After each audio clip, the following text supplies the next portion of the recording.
Habang naglalakbay si Jacob, sinalubong siya ng mga anghel ng Diyos at sinabi niya, "Ito'y kampo ng Diyos." Tinawag niya ang lugar na iyon na Mahanaim. Ipinadala ni Jacob ang kanyang mga sugo kay Esau sa lupain ng Seir upang sabihin, "Ako'y bumabalik at humihingi ng iyong pabor."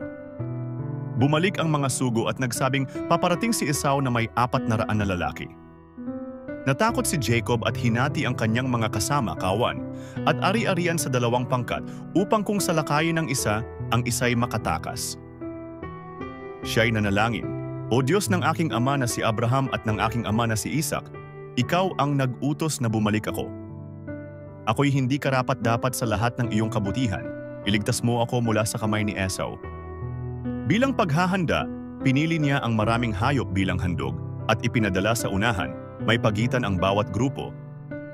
Ang kanyang bilin, sasabihin ninyo kay Esau na ito'y kaloob ng kanyang lingkod na si Jacob. Umaasa siyang lulubag ang loob ng kanyang kapatid. Kinagabihan, pinatawid niya ang kanyang asawa, mga anak at lahat ng ari-arian sa kabilang panig ng ilog Jabok. Naiwan siyang mag-isa at isang lalaki ang nakipagbuno sa kanya hanggang madaling araw. Nang makita ng lalaki na hindi siya matatalo, hinipo niya ang balakang ni Jacob at ito'y nalinsad. Ngunit mahigpit pa ring kumapit si Jacob. Sinabi ng lalaki, "Bitawan mo na ako sapagkat sumisikat na ang araw." Tugon ni Jacob, "Hindi kita bibitawan hanggat hindi mo ako pinagpapala." Tinanong siya, "Ano ang iyong pangalan?" Sumagot siya, "Jacob."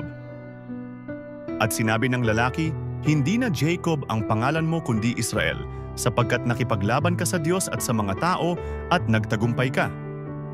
Tinawag ni Jacob ang lugar na Peniel, sapagkat sabi niya, "Nakita ko ang Diyos ng mukhaan at ako'y naligtas."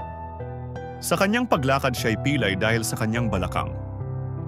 Kung nagustuhan mo ang buod na ito mula sa aklat ng Genesis, huwag kalimutang i-like ang video at i-follow ang page para manatiling updated sa iba pang Bible stories at aral mula sa salita ng Diyos.